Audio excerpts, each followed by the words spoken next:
The secret is nothing, right? And the thing, I think there's an unconscious fear of this, right? Because there's the unconscious fear is number one, that nothing isn't good, right? Because we associate it with all sorts of negativity. But also we can associate it with nothing means that I'm therefore going to sort of deny my human experience. And it ends up that when we really can experience that nothingness, or that presence, to put it in a more positive way, I suppose, that it's not a denial of the human being. There's still a human being there, right? Like there always was. We're not dismissing any part of our human experience. What it really does, at least in my experience, is it liberates or frees the human experience to be what it is without the conflict, right? And what's sort of animating this thing, and what even right down to the material form, but that can be a big jump, but certainly what's animating this thing is that nothingness. We can call that consciousness if we like. We can call it spirit, which was what they used hundreds of years ago when they sat around going, what do we call this experience of being that's not a thing? And somebody went, let's call it spirit. It's just another word for something that's nothing, right? So we can call it lots of things. But like I said, at least in my experience, it's not a denial of everything. If anything, it becomes the grand inclusion. Right? Everything is included. Or as my bird call revealed, everything is an expression of that which is nothing, or that which transcends all the forms. So let's dive into the nothing. Let's dive into the everything. Let's talk about the 3 core practices. And first off, the importance of meditation. Yeah.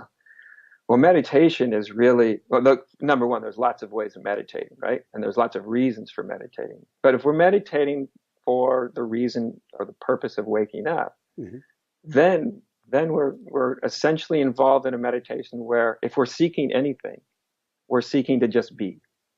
So my way of explaining that is, what is it like if you sit down and simply endeavor to let all of your experience just be the way it is, which is kind of revolutionary. What would that, instead of even trying to do that, what I suggest is people have it as a question when they sit down and meditate. What would it be right now to allow every bit of this moment, every experience, no matter positive or negative, whether I like it or not, to be just the way it is? Now, any moment when we actually do that, or even come close to doing that, we experience a very quick sense of peace.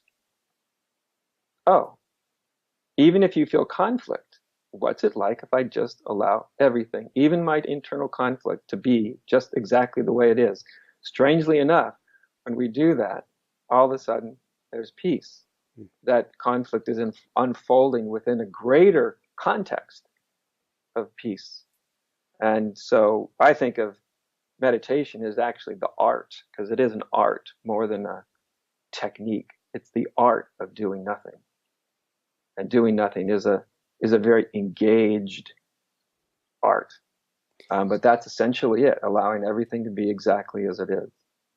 So what I can hear people behind me saying is, because there is this desire in the mind to have all the answers, what's the next step in doing nothing? Yeah. Yeah. Well, first of all, when you're doing this, remember, you're not, even though you're allowing everything to be as it is, it doesn't mean that you're denying your core inspiration, right? What you really want to know, your core question, whether it's what is life, what is God, who am I? It's not like you're getting rid of that. It's a means to penetrate into this deeper experience of being. So when you very commonly get to a place and your mind will go, well, what's next? What's the next thing that I do? What's the next thing that I engage in so that I get beyond this dreaded letting everything be as it is? And at that point, we just need to be realize oh, okay, that's just a deeper layer of unconscious resistance and fear. So you just let that be. See, there's an underlying insight. We're not letting everything be just because it's like a strange thing to do. There's a very specific reason why you approach meditation this way. The reason is because the truth of our being, what we really are. It's already there. We never become what we really are, right? We already are what we really are. So since there's nothing to become, all the effort is always to become something or to stop experiencing something we're experiencing, right? So when we allow everything to be, what we're really just allowing to do is all of our resistance, we're just allowing it to kind of fall away. Our grasping, right? What will I get out of this? When will it happen? We're seeing that just in the space of allowing everything to be in a very, very deep way. The idea is when we do this, the truth of our being is what will present itself all by itself. We cannot force it to happen. It has to present itself all by itself. But you can set the stage to where that is much, much more likely to happen. Beautiful. How long is a good amount, I'm circumventing the should word, is a good amount of time to start with just being? Great question. I would say if anybody has not tried to do this, has not tried, say, meditation, start with 5 minutes.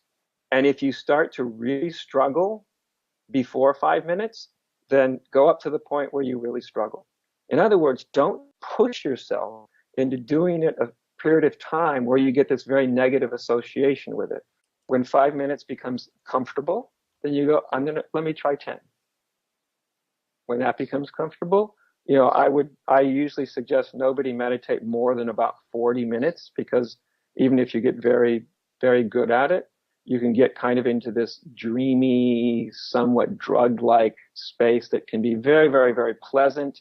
But in the end, we're not looking for a dreamy, drug-like, disconnected state of being. So I think it's best to not do it too long. We want to remain kind of a feeling of kind of vibrancy, a feeling of awake. Meditation isn't to kind of sit back into a little bit of a drugged, a state. So I wouldn't go too long either. Thank you. From there, let's take the counterpoint. You say that inquiry is the counterpoint of true meditation. What's inquiry and what does that mean? Yeah. Okay. Great question. So we're meditating. You could think of almost as the yin, kind of yielding, soft, open, expansive, right? Letting go of the personal will, all that kind of stuff. Its counterpart, it's yang, or it's a yin and yang. Its counterpart, which is more dynamic. So the inquiry, first of all, the inquiry has to connect the question. That's what inquiry is, asking yourself a question with a question that really matters to you. It can't just be somebody else's question. Like, oh, I'll ask this because someone said something nice will happen to me. It's an existential question. The really, really deep questions, like I said, the ones we're afraid to ask. Who am I? What is God? What is life? What the hell's going on here? The deep questions that often feel too big. So, number one, it takes some courage to do that, right? Like, okay, I'm going to get in touch with the deepest questions of my human life, right? I'm going to engage with that question. I'm going to ask myself that question. So that takes some engagement, right? You're not just letting everything be. Now you're like, okay, I'm leaning into my deepest questions. I'm leaning into my own fears. So you'd have the question. Then the question becomes, how do I work with my question? Very, very important. Because usually when we have a question, we just sit around thinking about it all day. Or we get on the internet, we read it, what is somebody else saying? There's a time to use our intellectual capacities to kind of, to whatever extent we can. But inquiry is really a way of gaining access to what's often a very unconscious part of our being, the essence of us. So the way I suggest that people work with a question, have your question, but have almost the image like your mind or your consciousness, like imagine it's like like the lake that's behind you. It's like a nice mountain lake, and you're out in the middle of the lake on a boat, and you have your most sacred, important question, and you really want some sort of resolution, not so much an answer, but a deeper resolution, a deeper insight. And imagine it's like this little stone, and you just place the stone on the top of the lake into your consciousness. and you just let it go. Okay. Who am I? And you just let it go. And let the question go in. Don't look for an answer. Just let the question go in. And if you let the question go in, very quickly what you'll feel is that the question is kind of taking you into this very mysterious place. Like, oh, as soon as I ask the question, I actually have an experience of not knowing who I am. That's the place we usually run from, right? I don't know who I am. I don't know what life is. I don't know what God is. I have to figure it out. But in inquiry, we're going into that space and going, wait a minute, let me stop. Let me experience. Let me feel. What is it like to not know? To really experience what it's like to not know who I am. And what's that like? Right? So the question is trying to get you to that unknown experience as quickly and efficiently as possible. It's very useful to understand that. And number two is to understand when it gets you there, that's when you just let it be there. Let yourself experience not knowing, because then you're very open to a deeper unfolding. As long as we're in the known, and okay, I've got all the answers. I looked on the internet and it says I am consciousness, or I'm awareness, or I'm this, or Adya said I'm that. We're in the world of the known. When we're in the world of known, we're still locked in the mind, right? But when we use a question to introduce us to the unknown, we're very open again, right? In that openness, what does that openness feel like when you go, I don't know? Oh, how does that feel? Oh. And at that moment, you're in a state that feels very much like when you allow everything to be as it is. See, so that's where inquiry and meditation, that's where they meet. And they're kind of two different ways to access the same place.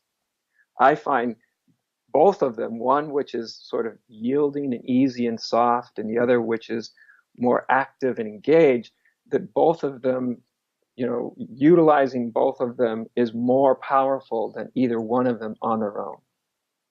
Because just meditation, sometimes it just leads you to nice states of being, but no insight. Just inquire without meditation or without a meditative approach leads you just into a lot of intellectual understanding or confusion. You combine them, and in my experience, they tend to be much more powerful. They work off of each other.